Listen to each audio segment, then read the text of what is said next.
Chhatrapati Shahu stadium इथं आज दुपारच्या सत्रात बीजीएम स्पोर्ट्स आणि सोल्जर ग्रुप यांच्यात सामना झाला।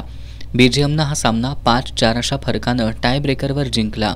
सोल्जर्सकडून 34व्या मिनिटाला देवराज जाधव यानं उत्कृष्ट गोलची नोंद केली।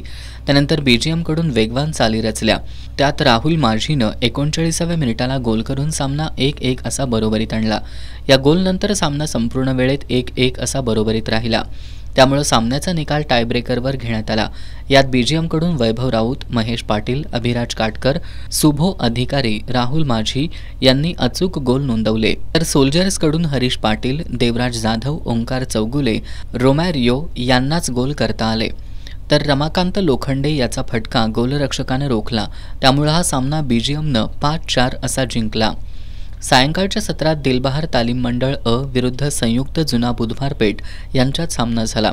सामन्याच्या सुरुवातीपासून दिलबहारच्या सुशांत अत्तिगरे, स्वयं साळोखे, विष्णू विठ्ठल, जावेद जमादार, रोहन दाभोळकर यांनी आक्रमक आणि वेगवान चाली रचल्या। त्या सर्व संयुक्त जुना बुधवार पेठचा गोलरक्षक संदीप सिंग यानं परतवून लावल्या, तर संयुक्त जुना बुधवार पेठच्या रविराज साळोखे, प्रकाश संगपाळ, सोनम शेरपा, सचिन मोरे, रोहित मंडलिक यांनीही तितक्यात जोरदारपणे चढाया करत दिलबहारच्या गोलक्षेत्रात मुसंडी मारण्याचा प्रयत्न केला।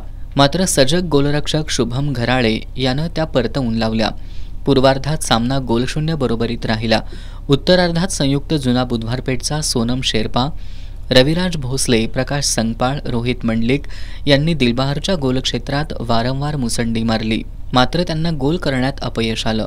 सोनम शेरपा यानं एकदा गोलपोस्टवरून तर दुसऱ्यांदा उजव्या बाजूच्या गोलपोस्टला लागून चेंडू बाहेर गेला। शेरपाच्या उत्कृष्ट चढायांना स्टेडियममधील उपस्थित प्रेक्षकांनी टाळ्यांची दाद दिली। अखेरच्या काही मिनिटात दोन्ही बाजूंनी गोल करण्याचे आटोकाट प्रयत्न झाले, मात्र त्यांना अखेरपर्यंत यश आलं नाही।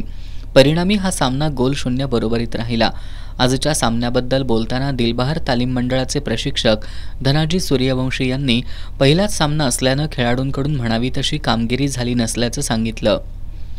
हा आमचा चालू सीझनचा पहिला सामना होता। जे टीम सेट करायला आम्हाला थोडा उशीर झाला आणि दोन्ही संघ तुल्यबळ असल्यामुळे सामना बरोबरीत सुटला गेला। पुढच्या सामन्यामध्ये आम्ही नक्कीच आमची कामगिरी सरस असेल।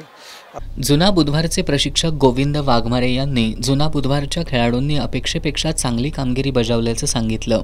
टीम माझी क्षमतेपेक्षा चांगली खेळली, फक्त पहिला राऊंड आहे, थोडंसं फिनिशिंग झालं नाही, पुढच्या मॅचला चांगल्या प्रकारे होऊन जाईल। दरम्यान पोलीस संघाला बंदोबस्त असल्यानं उद्या कोल्हापूर पोलीस विरुद्ध संध्या मठ यांच्यातील सामना पुढे ढकलण्यात आलाय, तर सायंकाळी 4 वाजता पाटाकडील अ विरुद्ध खंडोबा यांच्यात सामना खेळवला जाणार आहे।